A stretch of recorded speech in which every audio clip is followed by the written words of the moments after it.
So what you're looking at is the lot that my grandfather owned. Directly in front of us was the home that my grandfather owned. And as you can see, the home is no longer there, but I want to give you guys a perspective. Look how big this lot was. And I think it ended somewhere around like that tree over there. So, yeah, the other side of the pole, that's my mom right there. But I want to tell you guys a story about this. My grandfather worked diligently and worked hard to build family. You know, he ended up buying this house in Portsmouth, Virginia, and he lived in New York to be a foreman. And my grandfather was rather successful. And his wife, Pearl, which was my step-grandmother, she was a nurse. And they had accumulated a bunch of property and a bunch of wealth. And their main focus and their main goal was to bring family together. And as you guys can see, that's my mom walking on the property now, but as you guys can see, the house is gone and we don't own the property anymore. If I go over, the church now owns this property, which is St. Mark's Church over here. And why am I making this video is because I don't want y'all, whoever's listening to this video, to this happening to y'all. You know, there was a lot of bickering and fighting over what's mine, what's not mine, and everything ended up being sold. And it was just challenging.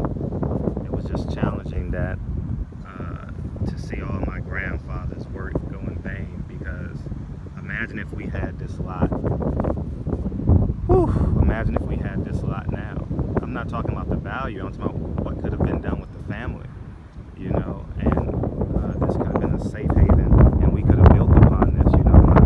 My mom's generation could have held on and did what they did with it, and then you get a grandson like me, you know, for the lack of a better word, I'm a multi-millionaire, and I could have built it up, and we could have probably bought more and more and more land. But you know, it's just important that families don't make the same mistakes that my family did, and it hurts my heart that my grandfather's work somewhat went in vain. We have one property left in New York, in Esplanade Gardens, but we have multiple properties in Virginia, multiple properties in New York, and we have one left.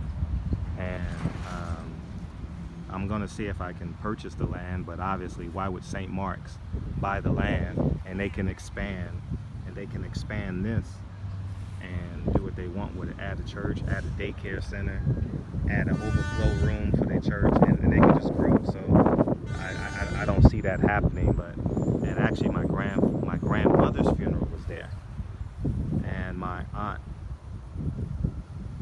comes to this church. She's actually my cousin, but you know, she's 82 now, so she's like my aunt Justa. She goes to this church, St. Mark's Church, and I had a few family members that were buried there. I mean, eulogized there, funeralized, had their funeral there. How about that? And but it's just incredibly important that y'all don't make the same mistakes that my grandfather's kids made, you know. And it absolutely hurts my heart, because what you're looking at is blood, sweat, and tears, literally, not in our family's last name. You know, my grandfather worked exceptionally hard to buy this land, and then have the wherewithal to move to New York to go get the New York money and send the money back to Virginia and keep on building. You know, my grandfather was literally the cornerstone of our family. You know, he was the richest uncle. You know, he was the richest person in our family, and he would pay for everything. We have family reunions right here on this fucking piece of property, man, and it's painful to know that when I get in position to do something, I can't do it, you know. And the house is gone. Beautiful home, 4 bedrooms, you know, one of them old style homes, y'all know this, upstairs and downstairs, and just so many memories in that house, man. So many damn memories. We didn't have AC on the 2nd floor, so it was always 100 degrees upstairs, because I came in the summertime.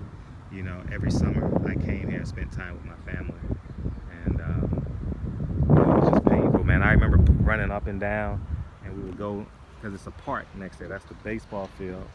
That's the baseball field over there. And it was a basketball court where I'm pointing, and we would run from our house to go play basketball. And that's why we had the family reunions here, because it was connected to the park. And my grandfather loved them summer days, man. I remember it like it was yesterday. I remember we used to hang clothes on a wire when we did laundry. Oh man, it's just painful and beautiful at the same time. But I wish I could have owned. I just found out a week ago that it was tore down. And well, I take that back. I had just, maybe not yesterday, but I came to the realization, that's a better term. I came to the realization last week that the property was officially gone, because, you know, Fred and his LA lifestyle, thinking I could just come here and buy the property. And I was gonna knock on the door. I was gonna knock on the door and give the family an offer, you know, and attempt to relocate them. That's one of the main reasons why I wanted to come here. And it's no house here. I didn't know that. It didn't register when they were telling me this, but you know, I just didn't know. But I really, really wanted this house, and it's gone. I really, really wanted this property, and it's gone. And maybe I can get the property back somehow, some way. Maybe the church doesn't do nothing with it.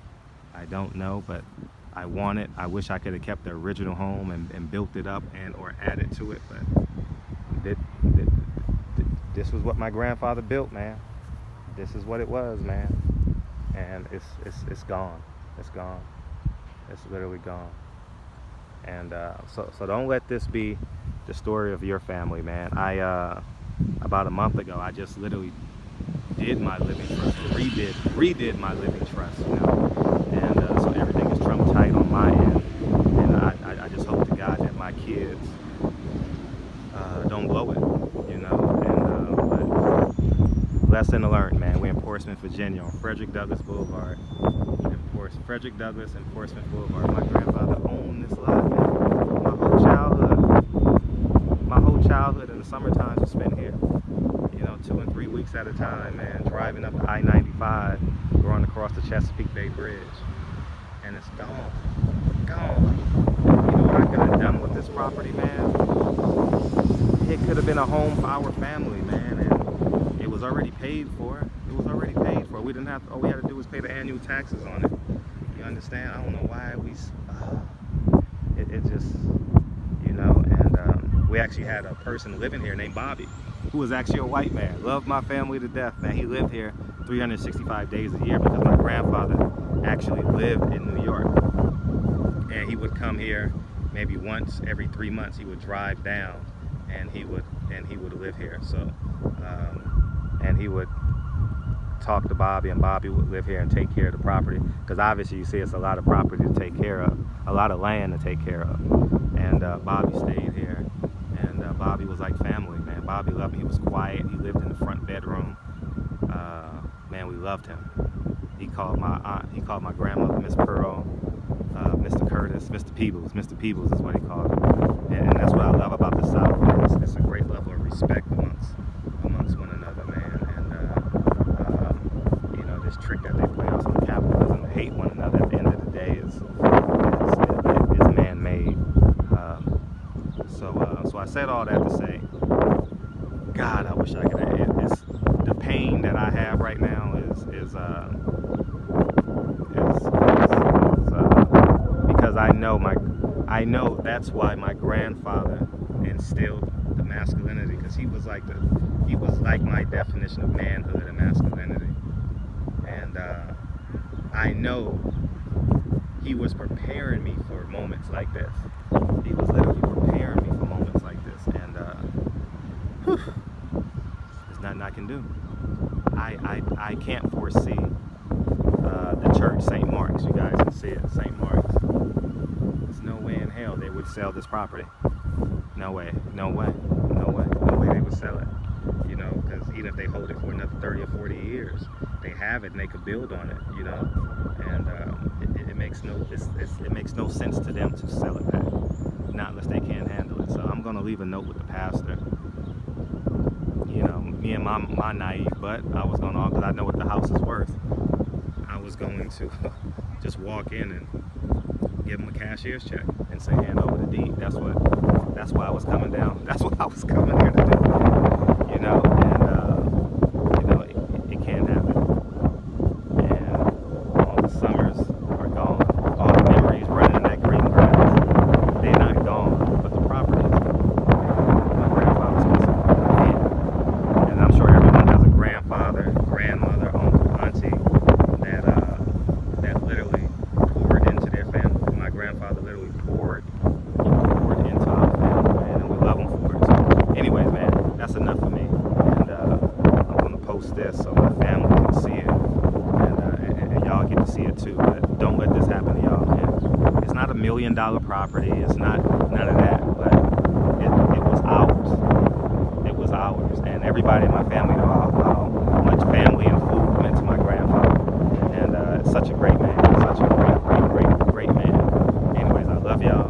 Don't let this happen. Don't let this song that I'm singing right here on this video happen to y'all, man. Do what you can to keep it and own it. Don't give it away, man. Don't give it away for pennies on the dollar, man. If you're going through something, just go through it. Go through it. If you got to get a second job, third job, if you got to cry your way through it, find a shoulder to cry on. Go to a church. Go find somebody that can instill courage in you to keep on keeping on, because all my family had to do was hold it for 10 years. All they had to do was hold it for 10 years because my grandmother died in 2003. If they could have held on for 10 years, 2013, everything would have been alright. I think I became a millionaire in 2013, 2014. So if we could have held on, that 10-year window cost us fucking everything that my grandfather built, except the one property that we have left, and that's Menard Gardens. Anyways, I love y'all, and talk to you.